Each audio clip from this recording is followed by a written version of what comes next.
Thanks for tuning in today. We are looking at rhythm exercises. And I really like the way this Alfred Group Piano book has these exercises away from the piano so you can just focus on what these more complicated rhythms are doing. We do have both hands involved at times, which is true for us pianists, but it is a chance to just step away a little bit from reading the notes, making sure in the treble clef, bass clef, right location on the keyboard. We can step away from that for just a minute and instead have a chance to bring in focus on the rhythms. So I want to begin by talking about the dotted eighth note. That's our focus. So in the main point of this exercise system is we have an eighth note followed by a dot. So dotted eighth note, and then we have a 16th. So this would be very common. You could see this in 4/4 time, 3/4 time, 2/4 time, a lot of those common time signatures. So that would fall and counting as 1 E and da, 2 E and da. So if you're trying to get way down to the most molecular level, how does this work? We're thinking an eighth note would equal 2 16th notes if we have a 4 on the bottom of our time signature, like 4/4. So 2 16th notes. If you add a dot behind the eighth note, the dot adds half the value. So what's half of 2 16th notes? Well, 1 16th note. So now we're up to 3 16th notes. And you know it takes 4 16th notes to equal a complete beat. So that's why we have a dotted eighth note almost always followed by that 16th right behind it. So 1 E and 2 E and and you kind of feel that 4 16th leads to the next beat, kind of like a stumble effect, and you have that long, short feel. So it's kind of important that we feel that beat, not just read it and count out loud, but that you feel it. And if you have the ability, wherever your space is that you're watching, maybe try walking out that beat, using the large muscle groups to really help you internalize. These rhythms do not come easily to all of us. So if you're one of those, it's like, it's just not making sense to me as we go through this, try walking it out and clapping. Sure, but try just walking it out and saying the rhythm. See if that helps you internalize it a little better.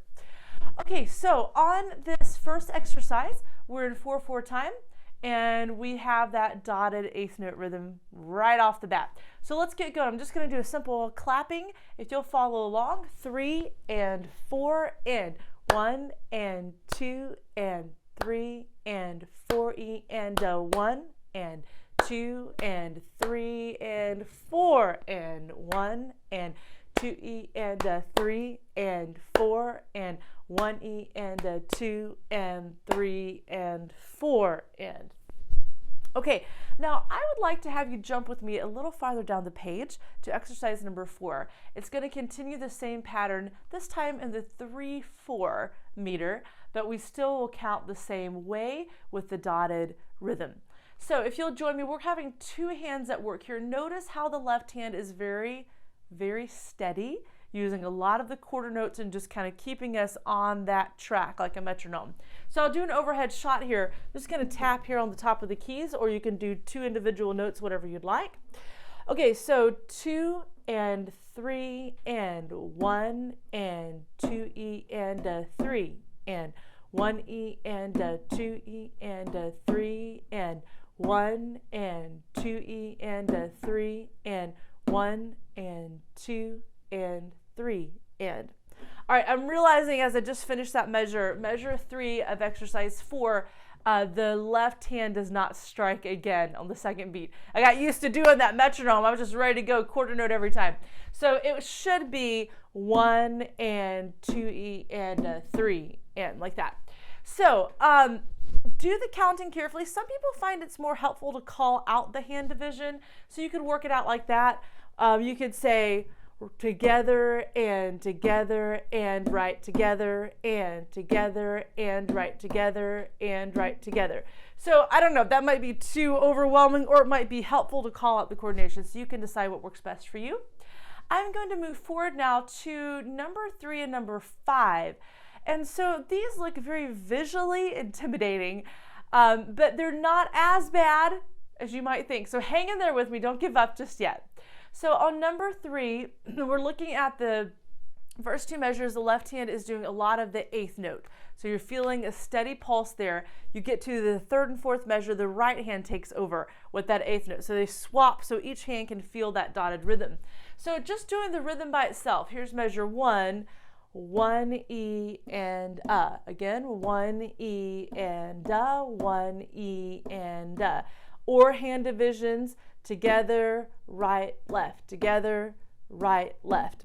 Okay, now swoop down to the 3rd measure and we'll flip the hands here. So now it would be 1 E and 2 E and or together, right, left, together, right, left. So that kind of gives you a little warm up to get that going. So I might go a little bit slower here on number 3 just to give you a chance to be sure you're following along. Here we go. So hands on the table, the piano lid, wherever you have a chance. 3 and 4 and 1 E and 2 E and 3 E and 4 E left, right. 1 E and 2 E left, right. 3 and 4, look ahead.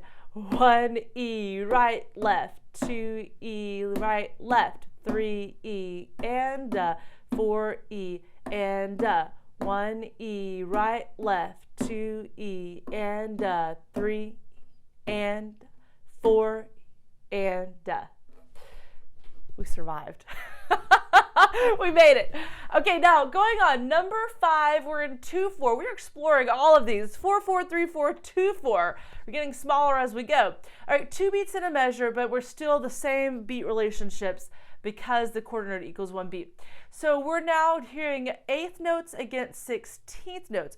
I really like measure 1 because the right hand has the 4 16th notes on beat 1, and then beat 2, you have the dotted rhythm pattern. So it really lays out well, I think, to the ear and to the eye. We'll put it together. So 1 E and 2 E and 1 E and 2 E left, right. 1 E right hand, 2 E right hand. 1 E and 2 E left, right. 1 E and 2 E and I chose to count 16th notes that entire exercise because we were doing a lot of back and forth between 16th notes and the dotted 8th note, and it just felt easier. And especially on measures 2 and 4 where there are no 16th notes, it's easy to go, oh, it's not hard at all, and just kind of run through those and we lose all sense of tempo. So that's one thing to keep in mind. Okay, that takes us through everything but our last exercises, number 2 and number 6. So these are in 6/8 time, and they do have the dotted 8th note rhythm. However, we need to kind of reconfigure the thinking. Remember, in 6/8 time, the 8th note is 1 beat. So if you have a 16th note, that's only half a beat. So we would count that if you have a dotted 8th note followed by 16th in this meter, 1 and 2 and. Not a big deal. So let's try that on number 2. So take your time. We're going to do that rhythm several times. So we have the dotted 8th note followed by the 16th right here in the first measure. All right, 4, 5, and 6, and 1, and 2, and 3, and 4, and 5, and 6, and 1, and 2, and 3, 4, and 5, 6, and 1, and 2, and 3, and 4, and 5, and 6, and 1, and 2, and 3, and 4, and 5, 6, and. Okay, so that one's pretty straightforward, so I hope that wasn't too overwhelming. If it was, you can always go back and do it again. Let's look down at number 6, the last one on the page. We're almost there, guys. Almost there.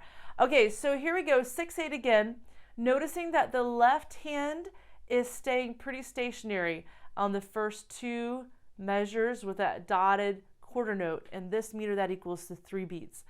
Okay, so dotted 8th note followed by 16th, right hand. Let's put you to work. All right, hands together, 5 and 6 and 1 and 2 and 3 and 4 and 5 and 6 and 1 and 2 and 3, 4 and 5 and 6 and 1 and 2 and 3 and together and 5 and together and left, right, together and 4 and 5 and 6 and. So they're trying to juxtapose these different meters, reminding you that if you're in 4/4, 3/4, any meter with the 4 on the bottom, the dotted eighth followed by the 16th note feels and counts much differently than if you're in 6/8 with the eighth note equaling a single beat, of course. Well, thank you so much for tuning in. I hope this has been helpful to you. If you found that it was, go ahead and give this video a like. Feel free to share it with some of your other piano friends, and I hope to see you next time.